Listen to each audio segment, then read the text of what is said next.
जरूरत पड़ रही है, क्योंकि ये भी ब्राह्मणम शरणम गच्छामि हो गए हैं। देखिए ब्राह्मणों का पंडित जी जो कहेंगे वही करेंगे। देखिए पंडित जी का मतलब है उनका गुरु से है, हाँ। और ब्राह्मण हमेशा से बुद्धिजीवी रहा है।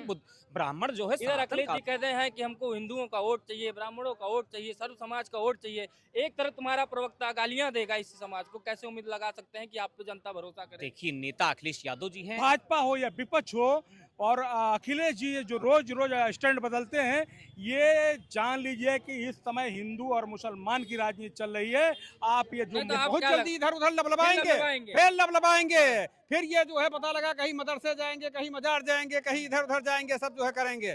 तो इनसे अपेक्षा बहुत ज्यादा नहीं है, लेकिन कल तक हाँ। जो अखिलेश यादव पीडीए बनाए थे, पिछड़ा दलित अल्पसंख्यक, हाँ। आज तमिलनाडु में जब उन्होंने ये देख लिया कि बिना ब्राह्मणों के तो सरकार वहां उन लोगों की गिर गई। कई दशकों पुरानी पार्टी। नमस्कार, आप देख रहे हैं नेशनल अयोध्या। मैं स्वागत करता हूं चैनल पर। हम बात करेंगे कि जो समाज राजनीति से दूर होता चला जा रहा था, आप समझ रहे हैं, उसको कोई भी पार्टियां पूछ नहीं रही थी। उसको लग रहा था ये तो वोट बैंक ही है, ये सर्व समाज में आ चुका है, ये सवर्ण समाज में आता है, इसलिए इनकी पूछने की जरूरत नहीं है। हम SC ST OBC की राजनीति करते हैं और सत्ता में हम बने रहेंगे। लेकिन आप कुछ दिन से देख रहे होंगे कि सारी पार्टियां कयास लगाकर बैठ गई हैं कि एक ऐसा वोटर है जो हमको सत्ता में वापसी दिला सकता है। उसको बोलते हैं समण समाज। समण समाज में वो भी खास तौर पे ब्राह्मणों को लेकर चर्चा ज्यादा थी, क्योंकि उत्तर प्रदेश में अच्छी खासी संख्या में ब्राह्मण समाज है। आपने तमिलनाडु में भी देखा होगा कि 3% वाली ब्राह्मण समाज की आबादी को सारी पार्टियों ने निगलेक्ट कर दिया था, और जिन जिन पार्टियों ने इस समाज को निगलेक्ट किया, जनता ने उसको निगलेक्ट कर दिया। आपने देखा होगा कि तेजस्वी यादव ने भी इसी तरीके से यही काम किया था, तो उनको भी जनता ने नेग्लेक्ट कर दिया था। ये समाज प्रबुद्ध समाज कहा जाता है, तो इसकी जरूरत हर पार्टियों को पड़ती है। मैं बात करूंगा अब उत्तर प्रदेश की राजनीति को लेकर। बंगाल जीतने के बाद भारतीय जनता पार्टी के उत्तर प्रदेश में विपक्ष की पार्टियों में घबराहट देखी जा रही, जैसा आरोप भारतीय जनता पार्टी लगा रही, क्योंकि अखिलेश यादव ममता से मिलने चले गए बंगाल में। ममता तो हार गई हैं, माला पहनाने गए हैं बंगाल में, उनको लोग कह रहे हैं। लेकिन इधर जब बात हुई तो अखिलेश यादव ने अपना एक टेंडर आईपेक से टेंडर ही कैंसिल कर दिया। कह दिया भैया हमारे पास फंडे नहीं, हम कैसे पैसा दें इनसे। दूसरी चीज, इधर बीजेपी राम जी की राजनीति कर रही थी, तो अखिलेश जी को अब हनुमान जी याद आने लगे। पहले कृष्ण जी सपने में आए थे, अरे श्याम मेरे सपने में आए वाला गाना सुना होगा, तो अब भगवान इनको जो है हनुमान जी याद आने लगे। अब हो सकता है भक्त को मना के, प्रभु को मनाकर सत्ता वापसी की जा सकती है। तो हमारे साथ कुछ लोग आइए बात करते हैं। अखिलेश यादव जी को भी अब जो है लगने लगा कि जब तक हिंदुत्व की बात नहीं करेंगे, सनातन की बात नहीं करेंगे, तब तक सत्ता वापसी नहीं होगी, क्योंकि इसका परिणाम सभी पार्टियों ने देख लिया। देखिए अखिलेश जी हिंदुत्व विरोधी कब थे? नवरात्र 9 दिन रखने वाले अखिलेश यादव जी हैं। शंकर भगवान शंकर जी का सबसे बड़ा मूर्ति जो है सैफेम बनवाने वाले अखिलेश यादव जी हैं। और लोग क्या कहते हैं कि राम और कृष्ण एक ही अवतार हैं, तो राम और कृष्ण, वो कृष्ण का नाम ले लिए तो कौन सा गलत किए? तो अखिलेश यादव जी हिंदुत्ववादी हैं। देखिए सर्व समाज को साथ लेकर चलने वाले हैं, तो इसमें ब्राह्मणों की सबसे ज्यादा जरूरत पड़ रही है, क्योंकि ये भी ब्राह्मणम शरणम गच्छामि हो गए हैं। देखिए ब्राह्मणों का पंडित जी जो कहेंगे वही करेंगे। देखिए पंडित जी का मतलब है उनका गुरु से है, और ब्राह्मण हमेशा से बुद्धिजीवी रहा है। ब्राह्मण जो है सनातन काल से आप देखते आइए कि वो शिक्षा देता आया है, लोगों को सही सलाह देता आया है। राजा होता था तो उसका गुरु ब्राह्मण ही होता था, वो सही सलाह देता था, उसी की सलाह पे पूरा राज्य चलता। सलाहकार अभी तक गलत थे इनके पास, जितने भी सलाहकार थे सब गलत थे। सलाहकार इनको ब्राह्मण ही रखना चाहिए, तब सलाहकार सही देगा। नहीं कहेंगे ब्राह्मण सलाहकार, ब्राह्मण का हम आशीर्वाद लें। सलाहकार ब्राह्मण तो हमारे लिए पूजनीय हमेशा रहा है, और ब्राह्मणों की महत्ता हमेशा रही है। कौन जो भी समाज जब भी सरकारें बनी है बिना ब्राह्मणों की नहीं बन पाई। मायावती जी की सरकार बनी तो भी ब्राह्मणों को साथ लिया। सतीश चंद्र मिश्रा जी का सम्मान हुआ। 2012 में समाजवादी पार्टी की सरकार बनी तो उसमें भी समर्थ समाज ने सबसे ज्यादा योगदान दिया, और सबसे ज्यादा क्षत्रिय और ब्राह्मण मंत्री भी बनाए गए थे। जनता करिए, हम भरोसा कैसे करें अखिलेश जी पे? इनके बगल एक बैठे हैं राजकुमार भाटी, जो दिन भर गरियाते रहते हैं हिंदू सनातन धर्म को, लेकिन मुसलमानों को कुछ नहीं कहते।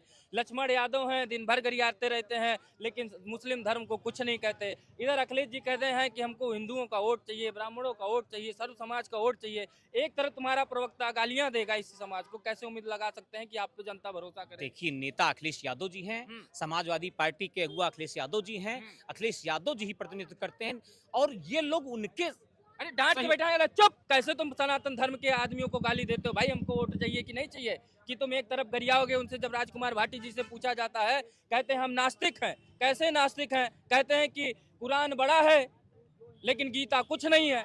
मतलब नास्तिक भी हैं तो एक धर्म को बड़ा बता रहे हो, दूसरे धर्म को कह रहे हैं कुछ ही नहीं है। देखिए, हर आदमी की अलग अलग विचारधारा होती है। तो नास्तिक कैसे हो गए? राजकुमार भाटी जी की अलग विचार, यही जो है नरेश अग्रवाल जी, हिंदू देवी देवताओं के ऊपर वक्तव्य इनका आता था, तब भारतीय जनता पार्टी बड़ा मुद्दा बनाती है। आज अब उन्हीं को शामिल कर भारतीय जनता पार्टी के बड़े नेता बने हैं। स्वामी प्रसाद मौर्य जी को जब तक बीजेपी में थे, हिंदू देवी देवताओं में कोई कमी नजर नहीं आती थी, और जैसे हटे तब वो हनुमान जी उनके लिए बुरे हैं, दुर्गा जी के खिलाफ बोलते हैं, और उनकी पत्नी और उनका बेटा नतमस्तक हो जाते हैं, जाके हनुमान गढ़ी के अंदर नतमस्तक होते हैं, दुर्गा जी की पूजा करते हैं।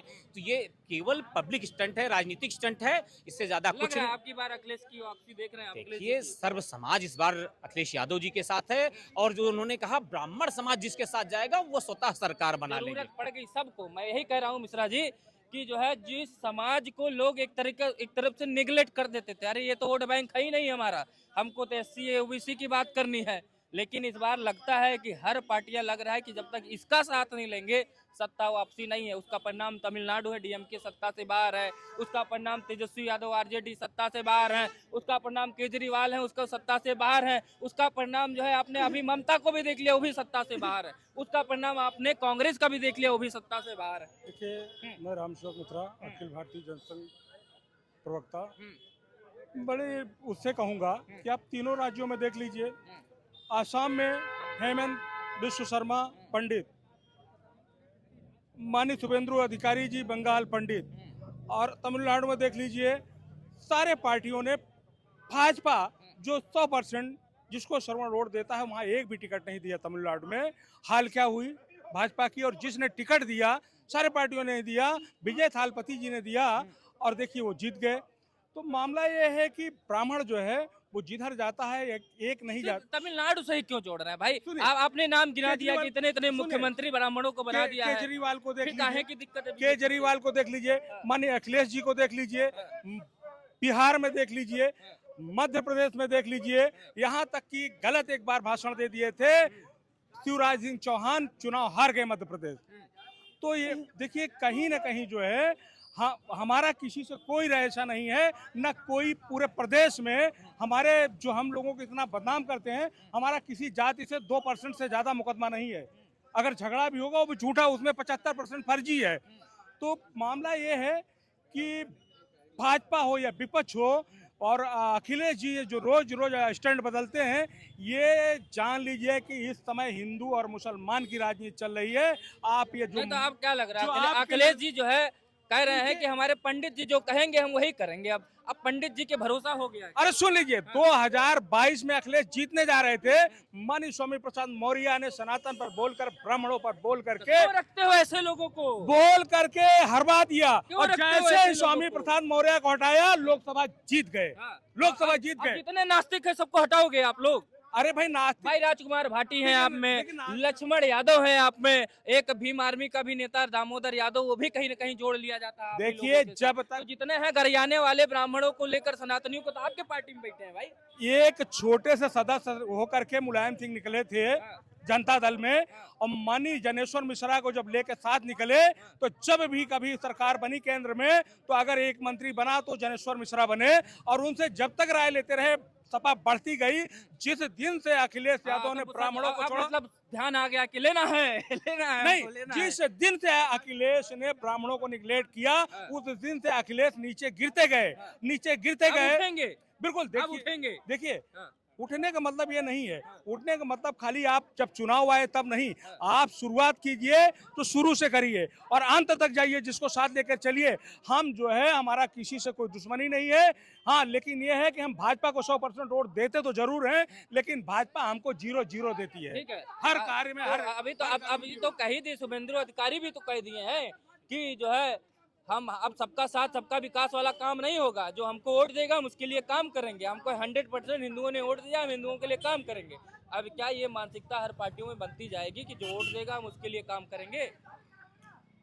अब ये क्षणिक रूप से जो है खुश करने के लिए कहा है। मुझे लगता है कि इस रास्ते पर चल नहीं पाएंगे, क्योंकि यही लोग हैं जो यूजीसी ला करके साबित कर दिया। ये तो ललक रहे थे कि हमको वो वोट चाहिए जो नहीं मिला है, और जो इनके लिए जो है शहीद होता है सवर्ण समाज, तो सवर्ण समाज की उपेक्षा करके आए, सवर्ण समाज की छाती पर लात रख करके आगे बढ़ने के लिए तैयार थे।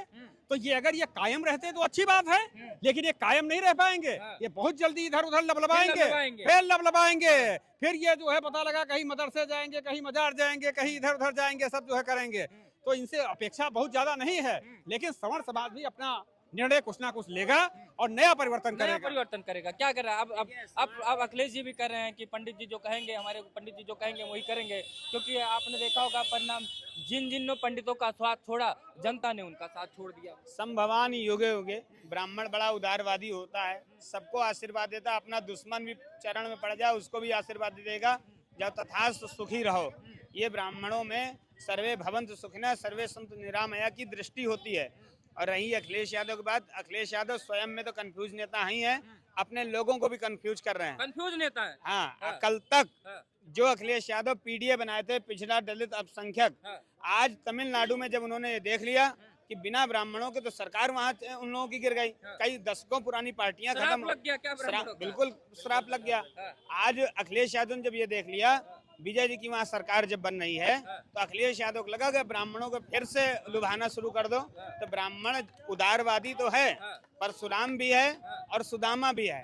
आप अगर सुदामा बन के बात करेंगे तो हम सुदामा बन के बात करेंगे आपसे, और आप अगर परशुराम वाले मूड में आएंगे तो हम वो भी कर लेते हैं। तो परशुराम जी को कहा जाता था कि वो जो है दुश्मनों को अवसर नहीं देते थे। भगवान राम और कृष्ण जी तो एक बार समझाते थे, लेकिन परशुराम जी तो एक बार भी नहीं समझाते थे, कहते तुम दुष्ट हो तो तुम जाओ। हम अब देखिए, अभी तक अटल जी की और आडवाणी की नीति राम नीति थी, और योगी जी की नीति कृष्ण नीति पे काम करने की है, और कृष्ण नीति के माध्यम से आपको फिर कहने, आपके चैनल के माध्यम से कह के जा रहा है, परशुराम नीति आएगी, और भगवान कृष्ण के नीति और परशुराम जी की नीति से मिलकर के 27 में फिर योगी जी की सरकार